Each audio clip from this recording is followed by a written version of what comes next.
Preference fill up जो है तो सर प्रेफरेंस के अकॉर्डिंग नहीं फिलअप कर रहा, सीरियल नंबर के हिसाब से, जैसे 1 2 3 ऐसे नहीं करवा रहे। पूरी जैसे क्वालिफिकेशन है उसकी, जैसे ग्रेजुएशन है तो सारे सब्जेक्ट वो जो है पोस्ट फिलअप कर रहे हैं। तो ये सर कब, ये क्या मेंस के रिजल्ट के बाद पूछी जाएंगी, जो जैसे एक्साइज इंस्पेक्टर किसी को लेनी है, फूड सप्लाई इंस्पेक्टर लेनी है, इसके बारे में क्या सर? अभी तो जैसे ही वो अपनी क्वालिफिकेशन फिलअप करता है उसके सामने जिस जिस पोस्ट के लिए वो एलिजिबल है ये रिफ्लेक्ट हो जाता है। जी सर। जैसा आपने कहा प्रेफरेंस नहीं आ रही है, अभी हमने सिर्फ पोस्ट भरने के लिए उसको ऑप्शन दिया है। जब हम 4 गुना बच्चों का टेस्ट ले लेंगे और उसके बाद जब हम डॉक्यूमेंट वेरिफिकेशन पे बच्चों को कॉल करेंगे तब हम पोस्ट की प्रेफरेंस और डिपार्टमेंट की प्रेफरेंस तब लेंगे, ना कि अब लेंगे। जी sir, thank you sir. Sir दूसरा सवाल ये है कि जैसे सीईटी में 4 गुना है कि 4 गुना जो है लेंगे, तो सर इसमें जो है कैटेगरी वाइज 4 गुना लिया जाएगा? एक तो पहला सवाल। पोस्ट में जो उसकी कास्ट की कैटेगरी वाइज है उसका 4 गुना लेंगे। एग्जाम्पल के तौर पे क्लर्क की 100 पोस्टें हैं, उसमें जनरल की 50 पोस्टें हैं, तो 50 गुना 4 200 लोग जनरल के लेंगे।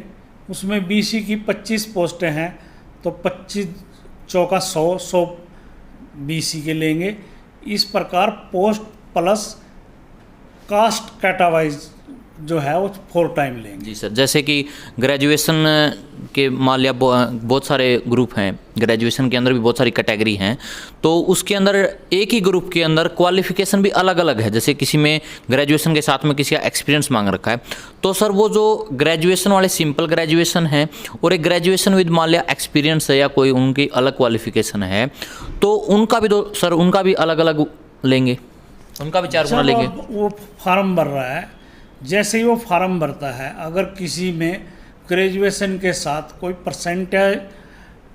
परसेंट की रिक्वायरमेंट है तो जैसे ही वो उस पोस्ट को भरेगा तो उसके सामने एक PDF खुल जाएगा कि क्या आपके नंबर ग्रेजुएशन में 60% हैं या आपके कॉमर्स के साथ BCom के साथ आपके 60% हैं। तो इसलिए एक राइडर लगा हुआ है कि अगर उसके 60% नहीं हैं या MCom की या उसकी जो भी रिक्वायरमेंट है तो वो अपनी पोस्ट ही फिलअप नहीं कर पाएगा। जी सर, ठीक है सर। अगला सवाल ये है सर कि जैसे 4 गुना ले लेंगे तो अभी कैंडिडेट जो है बहुत ज़्यादा कन्फ्यूज़न ये है कि हमें कब पता ये चलेगा कि हम 4 गुना में आ रहे हैं या नहीं आ रहे हैं, उनकी रैंक जैसे, या फिर उनको कब जो है वो पूरा विश्वास हो जाएगा कि आप मेंस का पेपर देंगे? जैसे ही हमारा पोर्टल 5 मई को बंद होगा फिर हम हर ग्रुप के लिए 4 टाइम की खोज करेंगे पोस्ट वाइज। मतलब जैसे आप एक ही ग्रुप में 10 पोस्टों के अगेंस्ट आपने भरा है तो इसका मतलब ये है कि अगर आप उस ग्रुप में पेपर दे रहे हैं, एग्ज़ाम दे रहे हैं, तो आप 10 पोस्टों का एग्ज़ाम दे रहे हैं, इसका मतलब ये है। और 4 टाइम का जो एक्सरसाइज है हम जब करेंगे जब हमारा पोर्टल बंद हो जाएगा और हमारे को ये पता लगेगा कि हमारे ग्रुप के अगेंस्ट और पार्टिकुलर पोस्ट के अगेंस्ट कितनी कितनी एप्लीकेशनें आई हैं, उनमें से हम 4 गुना को चिन्हित करेंगे। साथ के साथ हम जो CET का रिजल्ट है रिवाइज कर रहे हैं, जो हमने विड्रॉल का और वेरीफाई का उनको एक मौका दिया था, तो एक रिजल्ट भी रिवाइज होगा। उसके साथ साथ हम उसको ग्रेडेशन बताएंगे कि अब आपका ग्रेडेशन ये है, और 4 गुना में हम हर पोस्ट के अगेंस्ट उसको कट ऑफ बताएंगे कि हमारी कट ऑफ तो 4 गुना की ये है, इससे ऊपर जिसके नंबर हैं सिर्फ उसी को एडमिट कार्ड जारी होगा। अच्छा, तो मतलब सर ये है कि उनको विश्वास, यानी कि उनका नाम उनको उस टाइम पता लगेगा जब एडमिट कार्ड आने के नज़दीक होगा, यानी कि लगभग 5 से 10 दिन पहले। बिल्कुल बिल्कुल ठीक है। तो सर इसमें जो है CET का भी ये रिवाइज रिजल्ट कब तक आ जाएगा? क्योंकि बहुत सारे कैंडिडेट को ये पता नहीं कि उनके 5 नंबर अब जुड़ के आएंगे कि नहीं आएंगे। हम जिसने भी क्वालिफाई किया है हमने सबको मौका दे दिया है। ये स्कोर तो हमको उस समय जरूरत है जब हम 4 गुना चिन्हित करेंगे। तो अभी किसी भी कैंडिडेट को हम रोक थोड़ी रहे हैं फॉर्म भरने से। अगर वो क्वालिफाई करता है रिजर्वेशन कैटेगरी में उसके 38 और जनरल में उसके 47.50 से ज़्यादा नंबर हैं, तो वो अप्लाई करे। स्कोर का जान के क्या करेगा? अभी जब हम 4 टाइम लेंगे तो हम स्कोर बताएंगे उसको। चेयरमैन साहब, आपका एक इंटरव्यू कल प्रकाशित हुआ है, वो जो कल आपने दिया था आज प्रकाशित हुआ है, उसमें आपने एक बात बोली कि जिसने वेरिफिकेशन नहीं कराई है, उस समय जब पोर्टल खुला था उसके 5 नंबर के बारे में बड़ा कन्फ्यूजन पैदा हो गया है, बच्चों के बड़े कॉल और मैसेज इस विषय में आ रहे। चेयरमैन साहब से ये कन्फर्म करो, जिसने वेरिफिकेशन नहीं कराई है। हमने लगभग 3 बार एक्सटेंशन दी है इसको वेरीफाई करने के लिए। जी सर। हमने ये कहा है कि आपने जो क्लेम किया है आप उसको वेरीफाई करेंगे, या आपने अनजाने में कोई नंबर क्लेम कर दिए हैं और वो आपके बनते नहीं, जैसे नॉन जॉब के हैं, आपने अपने आप को फादरलेस बता दिया, गलती से आप फादरलेस नहीं हैं, आपने आपको विडो बता दिया और अब आपने रीमैरिज कर ली है, तो हमने सिर्फ विड्रॉल का और आपने जो क्लेम किया है उसको वेरीफाई करने का ऑप्शन दिया था। और 3 बार हमने इसको नोटिस डाल के बार बार ये कहा है कि आप इसको अपने वेरीफाई कीजिए। इस दौरान भी अगर किसी ने वेरीफाई नहीं किया तो उसको उठा के हम जनरल कैटेगरी में ले जाएंगे।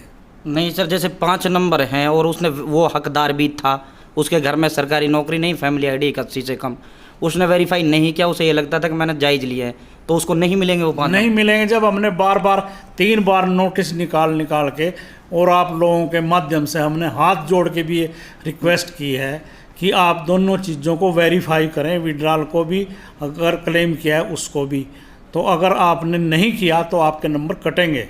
ये तो बहुत बड़ा वो हो जाएगा चेयरमैन साहब, इसमें बड़े तो हो बहुत जाओ, बड़े बड़े हो दायरे- जाओ तो हम कैसे मान लें कि हमने जब चांस दिए हैं 3 बार, अगर हम चांस नहीं देते तब ये क्वेश्चन उठता। हमने क्या पता, एक विडो है, उस दिन सीटी का फार्म भरा उसने, उस दिन वो विडो थी, आज की डेट में उसने रीमैरिज कर ली है, तो वो 5 नंबर के से हकदार तो बाहर हो गई है। तो हम जिस दिन वो रिजल्ट आएगा और आप जैसा कोई कैंडिडेट अगर उससे 1 नंबर पीछे रह जाता है तो आप कोर्ट में जाएंगे, ये तो विडो नहीं है, इसने तो रीमैरिज कर ली थी कॉमन टेस्ट से पहले ही सीईटी के लिए, तो हम वो कोर्ट क्या आदेश देगा कि आपने इसको गलत नंबर दिए हैं, उसको सिलेक्शन से भी बाहर निकालेगा और आपको सिलेक्शन में ले जाएगा। तो ये एक्सरसाइज हम पहले ही क्यों ना कर लें। तो भाई एक बहुत बड़ी बात चेयरमैन साहब ने कही है, जिसने वेरीफाई नहीं कराया है चाहे वो हकदार था, उसको 5 नंबर नहीं मिलेंगे। एक बहुत बड़ा सवाल, और बच्चे आपसे इसमें आशा भी करते हैं। आपका एक इंटरव्यू भी प्रकाशित हुआ था, वो भी, और आप बच्चे के हक में रहते हैं, बच्चे चाहते हैं इस पे चेयरमैन साहब स्वतः संज्ञान लें। सीईटी क्वालिफाई को लेकर चेयरमैन साहब क्या? सीईटी क्वालिफाई का सर अब ये सवाल ही नहीं उठता, ये पॉलिसी मैटर है और ये सरकार ने ड्राफ्ट तैयार किया है, उसके एक्ट को आयोग या हम बदल नहीं सकते। ये क्वेश्चन अब बार बार ख़त्म हो जाता है कि क्वालिफाई है नहीं है। आज तक 4 टाइम का फार्मूला है और वो एग्जिस्ट कर रहा है। मुख्यमंत्री साहब का एक बयान आया था, 1,40,000 बच्चों को हम सीईटी ये जो मेंस का होगा उसमें बच्चे परीक्षा देंगे। क्या आपको लगता है चेयरमैन साहब 1,40 बैठेंगे उसमें परीक्षा में? अब मुख्यमंत्री जी ने ये बात किस संदर्भ में की और कैसे कैलकुलेशन किया, इसको तो मेरी जानकारी नहीं है। शायद उन्होंने एक जो 32,000 पोस्टें हैं उसका 4 टाइम कर दिया होगा, या 35,000 पोस्टें हैं 4 टाइम कर दिया होगा। पर मैंने जो फार्मूला आपको बताया कि पोस्ट प्लस कास्ट वाइज जो है 4 टाइम बुलाएंगे, उसमें काउंट कितना जाता है ये कहना अभी उचित नहीं है कि ये तभी होगा जब हमारी पोर्टल बंद हो चुका होगा और ये हमारे को पता लगेगा किस पोस्ट के और किस ग्रुप के अगेंस्ट कितनी कितनी एप्लीकेशनें आई हैं। चेयरमैन साहब, एक 12th और ग्रेजुएशन लगभग 10-11 हज़ार पोस्टें हैं, उसमें तो कॉमन बच्चे जाएंगे, या हक तो बनता है 44,000 बच्चे आए 4 गुणा में, लेकिन वहाँ तो वही बच्चे रिपीट होंगे। दिक्कत तो यही है, इसलिए तो बच्चे सवाल उठा रहे थे चेयरमैन साहब इसको लेकर। क्या सवाल है इसमें? अगर हम हर पोस्ट के अगेंस्ट जैसे पहले फार्म भरवाते थे वैसे ही भरवाते फार्म, तो वो तो जो क्वालिफाई है, एक जेई बीटेक की है उसने जेई से, वो ग्रेजुएट भी है और जेई के लिए भी एलिजिबल है, वो ड्राफ्ट्समैन के लिए भी एलिजिबल है, यहाँ तक को छोटी से छोटी पोस्ट वेल्डर के लिए भी एलिजिबल है, तो वहाँ नहीं वो 4 या 5 पोस्टें भरता। कहीं ना कहीं यहाँ selection क्वेश्चन कोई ये उठता ही नहीं क्वेश्चन। ये तो बहुत अच्छी बात है कि हम सारी चीज़ों को क्लब करके उससे प्रेफरेंस मांगेंगे और कोई भी पोस्ट रिपीट नहीं होगी। आप 2 या 3 जगह सेलेक्ट नहीं होंगे, आप सिर्फ जहां प्रेफरेंस में आएंगे और जहां आपकी मेरिट स्टैंड करेगी आप वहां सेलेक्ट होंगे। ये तो बहुत अच्छी खुशी की बात है। अगर अलग अलग फार्म भरते तो एक बच्चा एक्साइज टैक्सेशन भी वही लगता, पटवारी भी वही लगता, फूड एंड सप्लाई इंस्पेक्टर भी वही लगता, और वो फिर वेटिंग के कैंडिडेटों के साथ मैनिपुलेशन करता कि मैं वहाँ से छोड़ रहा हूँ, बोल कितने पैसे देने हैं। तो इससे निजात पाने के लिए 1 टाइम 1 रजिस्ट्रेशन है और एक ही पोस्ट वो अवेल कर सकेगा। इससे अच्छी स्कीम तो कोई हो ही नहीं सकती। ना जी चेयरमैन साहब, इस जो आप बात आपने बोली है, इसे वास्तव में प्रदेश का जो युवा है ये खुश है। बहुत बेहतरीन ये आपका तारीफ के योग्य कदम आपने ये उठाया और आप हमेशा ही बच्चों की वो रखते हैं। अब साहिल सर आगे सवाल पूछेंगे। सर एक सवाल ये है, जैसे कि 10 जुलाई की कट ऑफ डेट थी सर, जो अपना सीईटी का फॉर्म फिलअप करने की, तो इसके बाद जो कैंडिडेट जैसे हरियाणा पुलिस दुर्गा शक्ति में या और कहीं पे ज्वाइनिंग हुई है बहुत सारे डिपार्टमेंट में एचएससी में ही, तो सर उनको जो नो जॉब के हैं वो 5 नंबर मिलेंगे या नहीं मिलेंगे? देखिए 12 जुलाई 2022 हमारी कट ऑफ डेट थी, तो नॉन जॉब के जो नंबर हैं वो स्टेटस उस दिन का देखा जाएगा, ना कि अब का, और एज का, और जो सोशो इकोनॉमिक का उसका स्टेटस है जैसे EWS का, क्योंकि उसका स्टेटस हर रोज़ बदल रहा है PPP में। वो दोनों चीज़ें अब जब वो फार्म भर रहा होगा वो देखी जाएंगी। कोई बच्चा ये नहीं कह सकता कि जब मैं सीटी का फार्म मैंने भरा या क्वालिफाई किया उस टाइम मेरी उम्र 42 साल से कम थी और आज मेरी उम्र 42 साल से ऊपर हो गई है। सीटी को भूल जाओ, सीटी सिर्फ क्वालिफाइंग टेस्ट था और 3 साल के लिए मान्य रहेगा। ये क्वेश्चन तो अगर वो 3 साल बाद भी आज की 2022 की सीटी पे फार्म भरता है और ये लगे कहने कि मेरी उम्र तो उस दिन 42 साल से कम थी, तो उसका ये क्लेम नहीं माना जाएगा। जो नॉन जॉब का है वो हम 12 जुलाई 2022 तक का उसका स्टेटस देखेंगे। तो सर ये जो इनकम का है, ये EWS का है, ये भी सर 10 जुलाई 2022 से? नहीं, ये लेटेस्ट देखेंगे। अच्छा, इनकम लेटेस्ट देखा जाएगा? जी, क्योंकि फाइनल ईयर जो है वो चेंज होने के बाद सबका स्टेटस चेंज हो जाता है। जी सर। तो सर ये जो फाइनल ईयर के जो स्टूडेंट हैं, जैसे 10 जुलाई के से मान लिया कोई 10 जुलाई को फाइनल ईयर में था, उसका रिजल्ट आ गया अगस्त सितंबर में 2022 में ही, यानी कि 1-2 महीने के बाद, क्या वो अब जो है ग्रेजुएशन वाले जो पोस्ट हैं उनमें एलिजिबल होंगे या नहीं होंगे? देखिए वो सीईटी का टेस्ट था और सीईटी में सी क्लास के लिए +2 और डी के लिए 10th हमारी रिक्वायरमेंट ये थी। अब जॉब ओरिएंटल जब पोस्ट वो भरेगा तो उसकी एसेंशियल क्वालिफिकेशन आज की डेट में क्या है हम वो लेंगे। अगर उसने हायर क्वालिफिकेशन प्राप्त कर ली है, कोई बच्चा BA फाइनल में पढ़ रहा था अब उसकी कंप्लीट हो गई है, तो आज की डेट में देखेंगे वो फॉर्म भर सकता है ग्रेजुएशन पोस्ट ग्रेजुएशन लेवल का, अगर उसके पास सर्टिफिकेट आ गया है। तो सर ये तो बहुत अच्छी बात हो जाएगी, फाइनल ईयर्स के स्टूडेंट्स जो है काफ़ी उनको फ़ायदा मिल जाएगा जो सीईटी की तैयारी कर रहे हैं। तो सर ये तो बहुत अच्छा कदम है। तो एक चीज़ और ये सर, जो हरियाणा पुलिस की भर्ती है, जैसे बार बार पूछे जा रहा कि ये कन्फर्म है ना सर कि इसी सीईटी के तहत ये जो है ये 5,000-6,000 पोस्टें जो हैं फिलअप कर दी जाएंगी? कुछ कैंडिडेट के मन में डाउट है कि कहीं ऐसा तो नहीं कि जो अगला सीईटी होगा उसके अंदर जाएं? नहीं, इसी में आएंगी। पुलिस की भर्ती की डिमांड हमारे पास आ चुकी है। 1,000 फीमेल कांस्टेबल और 5,000 मेल कांस्टेबल। सिर्फ जो रिक्रूटमेंट रूल्स हैं और भर्ती का जो सीक्वेंस है कि टेस्ट पहले होगा, PMT पहले होगी, PST पहले होगी, डॉक्यूमेंट वेरिफिकेशन होगा, ये सीक्वेंस और जो उनके आ रहे हैं वो आने बकाया हैं, वो भी अगले हफ्ते तक आ जाएंगे और इसी सीईटी के अंतर्गत जो है पुलिस की भर्ती होगी। तो सर ये जो मेंस का रिज़ल्ट है, जैसे अभी एग्ज़ाम्स जून में जुलाई में हो जाएंगे लगभग, तो सर इसका रिज़ल्ट जो है कब तक जारी, ऑलमोस्ट एक एक्सपेक्टेशन हम कर सकते हैं? 2 महीने 4 महीने? 2 महीने मान के चलो, जब टेस्ट हो जाएगा उसके 2 महीने बाद अब की बार हमने जो डॉक्यूमेंट वेरिफिकेशन का ऑनलाइन काम है, हम इंटरनल कर रहे हैं वो, और वो भी हम तब नहीं करेंगे जब हमारी लास्ट डेट हो जाएगी। हम हर रोज़ जो व्यक्ति फार्म भर रहा है उसका डॉक्यूमेंट हम हर रोज़ चेक कर रहे हैं। हमारी 20 लोगों की टीम कंप्यूटर पे इसलिए लगी हुई है कि आज जितने फार्म आए हैं उनकी स्क्रूटनी हम साथ साथ करते जा रहे हैं। तो ये ग्रुप डी का जो पेपर है सर, ये एनटीए लेगी या फिर एचएससी? नहीं, एनटीए लेगी।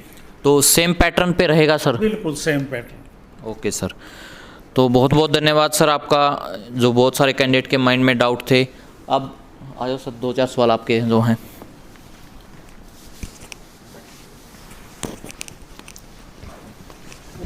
सबसे पहले तो धन्यवाद सर आपका, आज अब पहली बार मैं आपसे मिल रहा हूँ, शायद परिचय नहीं है हमारा पूरा आपके साथ। परिचय है आपके साथ टांग साहब के जो वो ज़्यादातर reaction होती है आपके जो आप डालते हो उसकी, वो भी पढ़ता हूँ मैं। ज़्यादातर क्वालिफाई के खिलाफ एकमात्र है सर पूरे हरियाणा प्रदेश के अंदर जो इसके हक में नहीं है। अच्छा, सर एकमात्र है। मेरा प्रयास ये रहता है कि जो नहीं, सरकार ने टांग साहब की बात सर- बीच में रोकता हूँ मैं। हाँ सर, जो ये कहते हैं क्वालिफाइंग के हक में नहीं है, ये जो क्वालिफाइंग के हक में है ना, अब 4 टाइम हम बुला रहे हैं, तो अगर क्वालिफाइंग भी करें हैं इसको तो मेरिटोरियस तो यही 4 टाइम है ना, लगेंगे तो इनमें से। लगभग इन्हीं में से खाली लगेंगे, खुश होने 90%। से क्या फ़ायदा है कि मैंने क्वालिफाइंग था, मैंने एग्ज़ाम दिया है, तो मेरिटोरियस तो बच्चे यही हैं।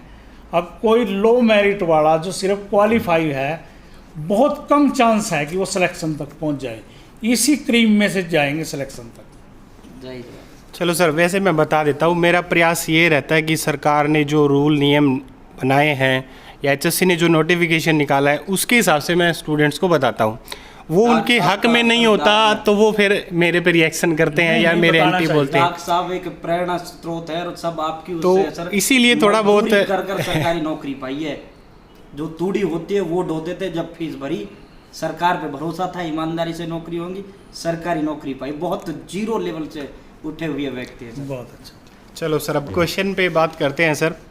आपकी नीयत पे कोई संदेह नहीं है, लेकिन सिस्टम में कमियां हैं और उम्मीद ये भी है कि आप बहुत ठीक कर भी रहे हैं। काफ़ी चीज़ों में आपने सुधार किए हैं। सोशल इकोनॉमिक पे आपने बहुत बढ़िया सुधार किया, मैं कह सकता हूँ यहाँ आपके पूरे 10 अंक बनते हैं।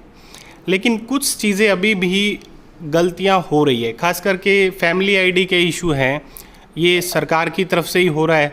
बहुत सारे ऐसे जेन्युइन स्टूडेंट्स हैं जिनको क्लेम बनता है, बट उनकी फैमिली आईडी में इनकम ज़्यादा चढ़ी हुई है। और बहुत सारे ऐसे भी हैं जिन्होंने गलत तरीके से सरपंच से या कहीं से भी सिफारिश वगैरह से उन्होंने कम ले 80 लिया, से कम कर लिया। कम करवा लिए।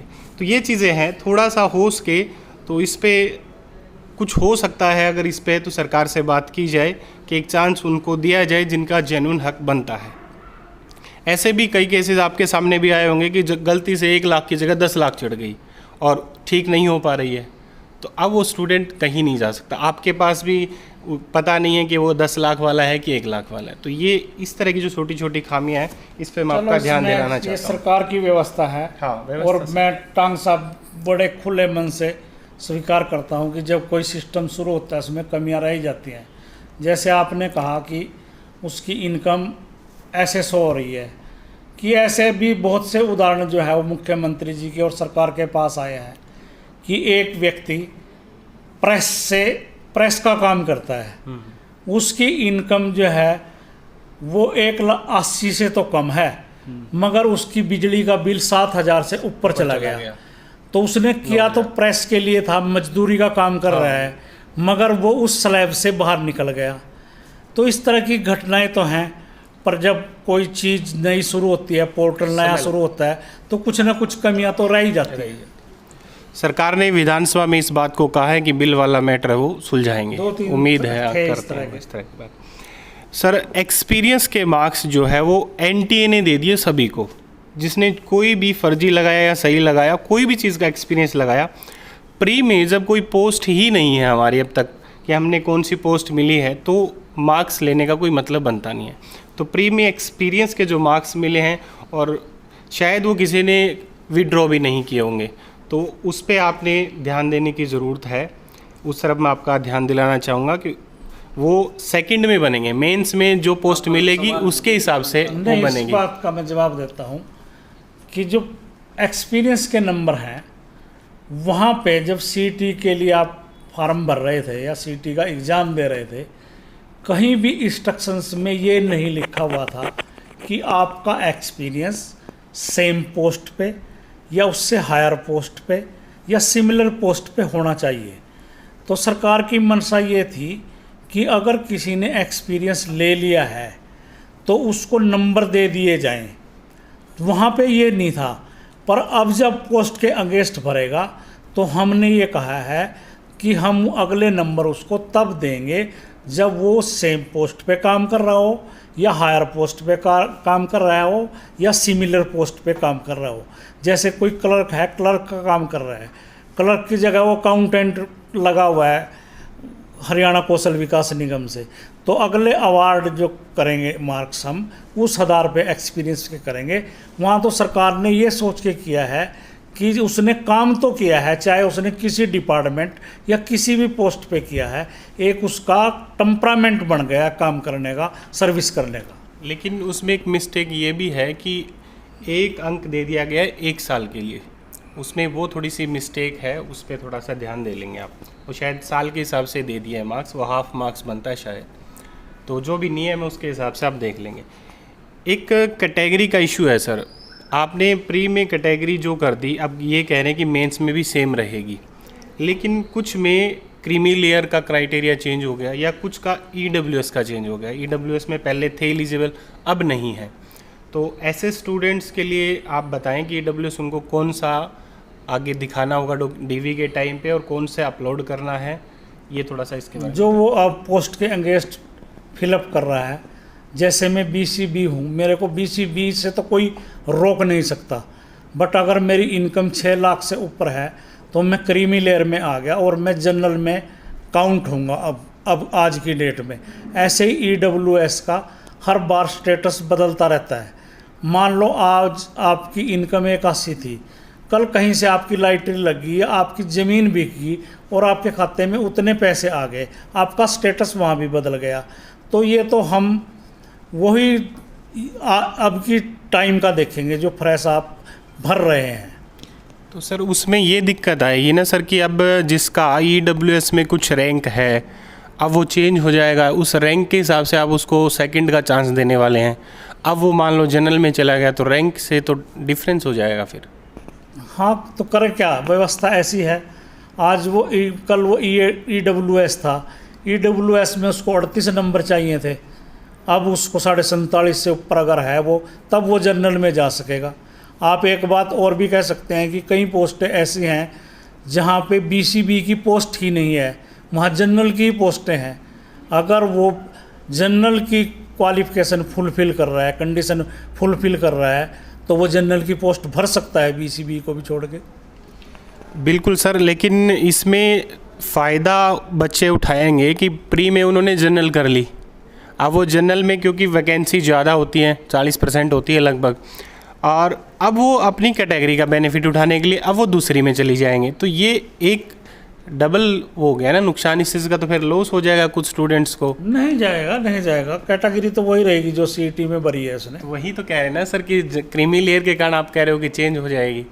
तो वहाँ तो CET में जब फॉर्म और दूसरी बात क्रीमी लेयर का कोई सर, प्रावधान नहीं पोर्टल था में ना। आपने एडिट का ऑप्शन नहीं दिया है कैटेगरी चेंज करने का, ये भी है एक बात। एडिट को लेकर बड़े हाँ। सवाल बच्चों के तो चेंज करेंगे तो भी कैसे कर पाएंगे? उसमें भी मैं आपको बताता हूँ कि हम एडिट का या करेक्शन का क्यों नहीं देते। सब बच्चे ईमानदार नहीं हैं, सारे कैंडिडेट ईमानदार नहीं हैं। बिल्कुल सर। जब वो अपने उससे छेड़छाड़ कर लेता है, मान लो उसने अपनी मदर के, फादर के या डेट ऑफ बर्थ में थोड़ी भी इधर उधर कर दी, तो उसका 2 फार्म भरे गए और 2 फार्म भरने के बाद एक पे उसने सीटर बैठा दिया, एक पे खुद बैठ गया। जहाँ स्कोर ठीक होगा वो दावा ये करेगा ये मेरा ओरिजिनल है। तो यहाँ बच्चे छेड़छाड़ करते हैं अपने डाटे के साथ, एक सोची समझी चाल के साथ। तो हमने इस चीज़ को रोकने के लिए कहा है कि अब वो डिलीट या एडिट नहीं कर सकता। सर 4 गुण हवाला लगभग मैटर क्लियर हो गया, लेकिन एक डाउट अभी भी बना हुआ है। आपने बताया कि कैटेगरी के हिसाब से भी हम 4 गुना ले रहे हैं, ठीक है, आपने एग्जांपल से बता दिया, वो बात समझ में आ गई। और पोस्ट के भी 4 गुना हो गया, जैसे आपने बताया कलर की 100 पोस्ट है तो वो 400 बच्चे ही आएंगे, कैटेगरी के हिसाब से भी 4 गुना। अब इसके बाद बात ये आ जाती है कि ग्रुप में टोटल 6400 वैकेंसियाँ हैं ग्रेजुएशन में। आप जिस हिसाब से कह रहे हैं उस हिसाब से बच्चे ये समझ रहे हैं कि वही स्टूडेंट एक ही ग्रुप में अलग अलग में ही काउंट हो जाएगा, यानी लगभग ऊपर से ही 500-700 बच्चे ही सभी में चले जाएंगे। तो ये थोड़ा सा और क्लियर कर दीजिए कि एक ग्रुप में स्टूडेंट एक ही रहेगा, वो दोबारा से काउंट नहीं होगा, ताकि 6400 वैकेंसी पे लगभग 25,000 स्टूडेंट्स जो है नहीं पेपर दे वो पाएं। दोबारा क्यों नहीं होगा, होगा। आप एक ग्रुप में 10 पोस्टें हैं, पटवारी की भी है, वहाँ ग्राम सचिव की भी है, इंस्पेक्टर की भी है, तो वो बच्चा तो 10 पोस्टों के लिए पेपर दे रहा है, अपनी कैस्ट और पोस्ट वाइज दे रहा है। पेपर सर दे रहा है, वो बात आपकी बिल्कुल सही है, लेकिन मैं जो कहना चाह रहा हूँ कि ज़्यादा स्टूडेंट्स को, आपने कहा भी ज़्यादा स्टूडेंट्स को हम चांस देंगे, इसलिए हम ग्रुप बना रहे हैं। फिर उस ग्रुप बनाने का तो वो फ़ायदा सिर्फ HSC को हुआ, स्टूडेंट्स के लेवल पे तो उनको चांस नहीं है। प्रेफरेंस भी तो कहा ना हमने। हाँ, प्रेफरेंस अब आप प्रेफरेंस और डिपार्टमेंट जब बताएंगे तो आप एक ही पोस्ट पे भर्ती होंगे ना। मैं आपसे 1-2 नंबर कम हूँ, मैं क्लर्क पे हो जाऊंगा, आप इंस्पेक्टर बन जाओगे। चलो धन्यवाद सर इंस्पेक्टर के लिए तो, बट मेरा कहने का मतलब ये है कि 15 पोस्ट है और 15 पोस्ट में ही वही बच्चे सभी में चले जाएंगे, तो पोस्ट तो उनको एक ही मिलेगी। तो इस तरीके से तो फिर 6000 पोस्ट है तो 24,000 स्टूडेंट्स तो हो नहीं पाएंगे कंप्लीट। ये मैं थोड़ा सा क्लियर करना चाह रहा हूँ। नहीं हो पाएंगे वो, अभी जब हमारी कट ऑफ डेट के बाद जब एप्लीकेशन आएगी उसके बाद ये एक्सरसाइज करके हम बताएंगे कि आप कितनी। चलो सर, मैं इस पे मैं सभी के सामने एक बात कहता हूँ कि इस मामले पे चिंता ना करें स्टूडेंट्स। हम सर को बहुत अच्छे से जब भी कर लेंगे एक्सरसाइज, उसके बाद भी सुझाव देंगे और एक अच्छा रास्ता स्टूडेंट्स के हक में ये लेंगे। ये मैं अपनी तरफ से कह रहा हूँ कि सर इस बात को ज़रूर मानेंगे। एक क्वेश्चन है सर मेरा, फार्मासिस्ट वाला मैटर आप तक पहुंच ही गया है, और मैं ये भी मानता हूं कि उसमें कहीं भी HSC का कोई फॉल्ट है भी नहीं, वो पीछे से चलता आ रहा है। लेकिन सर कहीं ना कहीं स्टूडेंट्स के साथ तो गलत हो रहा है कि वो 6 महीने का या तो फर्जी बनवा के लेके आएंगे। तो आपको भी पता है, मुझे पता है कि फर्जी बनना बहुत आसान है, लेकिन मेन बात ये है कि कहीं ना कहीं वो स्टूडेंट अब पढ़ नहीं पा रहा है उसके कारण कि वो एलिजिबल ही नहीं है, तो वो पढ़े के क्या करेगा। तो इस पर क्या करना चाहिए? आपके माध्यम से मैं ऐसे सभी कैंडिडेट्स को जो इस तरह फार्मेसी के उसमें हैं, मैं भी जानता हूँ कि ये 6 महीने की ट्रेनिंग कहीं होती नहीं, ना कोई एक्सपीरियंस होता, पर हम तो टांग साहब जो जिस डिपार्टमेंट ने जो रूल हमारे पास क्राइटेरिया और एसेंशियल क्वालिफिकेशन भेज दी, हम तो उसी ही रूल से भर्ती करने के लिए बाध्य हैं। जब कैंडिडेट इस बारे में हमारे से मिले तो हमने डिपार्टमेंट से कहा कि आपका रूल ये गलत है, और कैंडिडेट्स भी डिपार्टमेंट के पास गए हैं। और मुझे खुशी की बात है कि कैंडिडेट जो डिपार्टमेंट है उसने अपने रूल चेंज करने की फाइल चला दी है और वो ACS तक चली गई है। मैंने ACS साहब को भी प्रार्थना ये की है कि मैं सोशल मीडिया के माध्यम से या कोरिजेंडम के माध्यम से बच्चों को ये कहूँगा कि वो फार्म तो भर दें, मगर मैंने सरकार से रिक्वेस्ट ये की है कि ये अगर रूल चेंज हो गए 5 मई से पहले आ जाएं तो हम एक कोरिजेंडम निकाल के ये कह सकते हैं कि डिपार्टमेंट ने अपने नियम में बदलाव कर दिया है, और बच्चों को, इस तरह के बच्चों को कोई घबराने की और हताश होने की ज़रूरत नहीं है। चलो धन्यवाद सर। फार्मासिस्ट वाले स्टूडेंट्स की ये बहुत ही अहम डिमांड थी। लास्ट एक सर, पुलिस भर्ती जो 2021 वाली है अब तक पूरी नहीं हो पाई है, उसके कारण जो अगली भर्ती आनी है वो भी डिले हो रही है, काफ़ी डिले हो भी गई है। तो 3 साल से लगभग बहुत सारे स्टूडेंट्स की एज भी चली गई है। तो मैं आपसे एक छोटी सी अपील कर रहा हूँ स्टूडेंट्स की तरफ से कि आप जो कट ऑफ डेट जो पुलिस की होने वाली है, जो एज के लिए क्राइटेरिया रखने वाले हैं, वो आप CET का भी रखेंगे तो भी स्टूडेंट्स को लगभग 1.5-2 साल का बेनिफिट हो जाएगा। तो कोई न कोई सरकार से प्रावधान करवाइए या आप अपनी तरफ से कुछ कर सकते हैं, तो एज रिलैक्सेशन पे कुछ ना कुछ आप बताएं सर। देखिए, एज जो है और सारा क्राइटेरिया वो DGP ऑफिस तय करके भेजेगा, और जो वो तय करके भेजेगा हम तो उसके मानने के लिए बाध्य हैं। हाँ, जो आपने बात हमारे ध्यान में लाई है तो मैं DGP साहब से भी रिक्वेस्ट करूँगा कि ये इस तरह की स्थिति कोर्ट की वजह से कह लो, HSSC की वजह से कह लो, ये इतनी 2 साल डिले हो गई है और उन बच्चों को हमने कुछ ना कुछ रिलैक्सेशन देना चाहिए। मैं वादा नहीं कर सकता आपसे कि मैं 100% कराऊंगा, पर ये बात आपकी सरकार और DGP साहब तक मैं ज़रूर पहुँचाऊँ। सर बस उम्मीद लेके आए हैं आपके पास। हमें भी पता है कि आप स्टूडेंट्स के लिए बहुत मेहनत करते हैं। अभी भी हम आधे घंटे से बैठे ही वेट कर रहे थे, तब भी आप कॉल ले रहे थे स्टूडेंट्स की, बार बार कॉल आपके पास आती है। तो इतने बिजी शेड्यूल में भी आप स्टूडेंट्स को टाइम देते हैं, ये आपका बड़प्पन है और इसके लिए आप तारीफ़ के हकदार हैं। और बाकी हम आपसे यही कहेंगे सर कि थोड़ा सा सिस्टम को ऐसा रखिए कि स्टूडेंट्स को परेशानियाँ कम हो। कई बार ये होता है कि आपके पास शायद यहाँ स्टूडेंट्स, हम भी देख रहे हैं नीचे बहुत स्टूडेंट्स आ रहे हैं, बहुत गलत मांगे भी लेके आते हैं, लेकिन कई बार ऐसा भी होता है कि 1-2 स्टूडेंट सही चीज़ को लेके भी आता है तो वो कहीं ना कहीं रह जाता है। तो बस हर एक की आप बात सुनते हैं, ये बहुत अच्छी बात है, लेकिन कोशिश करिए कि स्टूडेंट्स को केस की तरफ ना जाना पड़े और समाधान ज़्यादा से ज़्यादा यहाँ पर आपके यहाँ मिल जाए। धन्यवाद सर। कोई मैसेज आप स्टूडेंट्स के लिए देना चाहते हैं तो दे सकते हैं। एक सवाल सर जी, ये शिक्षा से और उससे हटकर चेयरमैन साहब से सवाल करेंगे। हम न्यूज़ और योजना हरियाणा सरकार की कवर करते हैं, एजुकेशन हमारा अलग है, तो राजनीतिक गलियारों में भी ये चर्चा है और हरियाणा का जो युवा है, जहाँ तक सर ये बैठे हुए हैं, इनके भी मन में है। क्या हम भावी विधायक माननीय भोपाल सिंह खत्री से बात कर रहे हैं? नहीं, ये राजनीतिक गलियारों में बहुत ज़्यादा चर्चा युवाओं में ये है चेयरमैन साहब। नहीं, मैं पॉलिटिक्स की तरफ बिल्कुल भी नहीं जाना चाहता। और जिस पोस्ट पे सरकार ने मेरे को बिठाया है, अब तो मेरा राजनीतिक भविष्य क्या, सोशल भविष्य भी ख़त्म हो गया है। क्योंकि ना मैंने कोई अपने रिश्तेदार की माननी, ना कई मित्र प्यारे की माननी, ना किसी पार्टी के नेता की माननी, ना किसी विधायक की माननी। तो मैंने पूरी ईमानदारी के साथ काम करने का जो बीड़ा उठाया था।